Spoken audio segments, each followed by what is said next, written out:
Quando você pensa em um grande carnívoro, o que vem à cabeça? Leões caçando zebras, lobos caçando cervos, onças predando capivaras. Mas e se eu te dissesse que muitos desses grandes predadores estão comendo cada vez menos carne?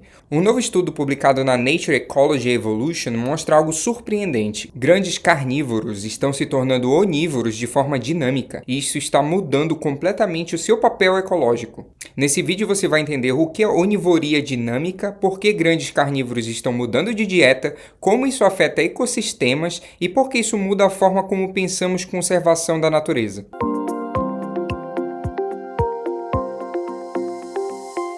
Tradicionalmente, grandes carnívoros são vistos como predadores de topo. Eles controlam populações de presas, evitam superexploração da vegetação, mantêm o equilíbrio trófico e esse efeito em cascata é chamado de cascata trófica.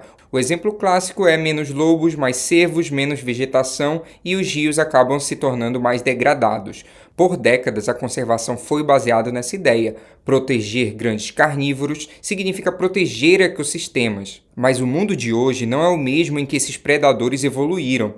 Temos perdas de habitat, urbanização, agricultura intensiva, mudanças climáticas e diminuição de presas naturais. E isso tudo leva a uma pergunta fundamental. O que acontece quando um carnívoro não encontra carne suficiente? A resposta do estudo é clara: eles mudam de dieta.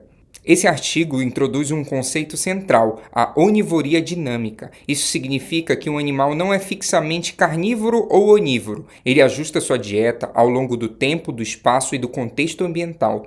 Grandes carnívoros passam a consumir frutas, raízes, insetos, lixo humano, cultivos agrícolas, e isso não é exceção, é cada vez mais comum. Na descrição vou colocar um artigo que mostra os dados de ursos e também outro artigo que mostra os dados relacionados a lobos. O padrão foi consistente. Quanto maior a pressão humana, maior a proporção de alimentos não animais na dieta. Em áreas altamente modificadas, a carne deixa de ser o principal recurso e os predadores passam a explorar o que está disponível. E aqui está o ponto mais importante do artigo. Quando um grande carnívoro deixa de predar regularmente grandes herbívoros, a cascata trófica enfraquece, o controle populacional diminui e os efeitos ecológicos mudam. Em vez de reguladores de presas, esses animais passam a atuar como dispersores de semente, consumidores de fruto, competidores de espécies onívoras menores, ou seja, o animal continua presente, mas a sua função ecológica muda. O estudo mostra algo crucial: a presença de espécies não garante a mesma função ecológica. Dois lobos da mesma espécie podem ter dietas completamente diferentes, exercer papéis ecológicos distintos e causar impactos opostos no sistema. Isso quebra uma ideia clássica da ecologia, que a espécie está diretamente ligada à sua função, mas na verdade a função depende de um contexto. Esse ponto muda profundamente estratégias de conservação.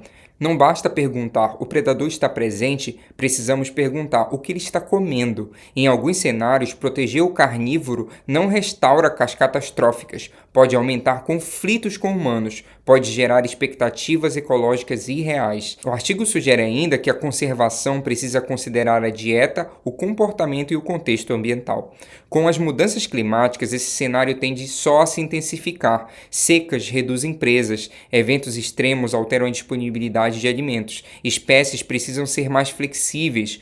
Onivoria dinâmica pode ser uma estratégia de sobrevivência, mas essa flexibilidade tem um custo ecológico. Esse estudo nos obriga a repensar algo fundamental. Grandes carnívoros não são peças fixas de um tabuleiro ecológico. Eles são adaptáveis, flexíveis e profundamente influenciados pelo mundo humano.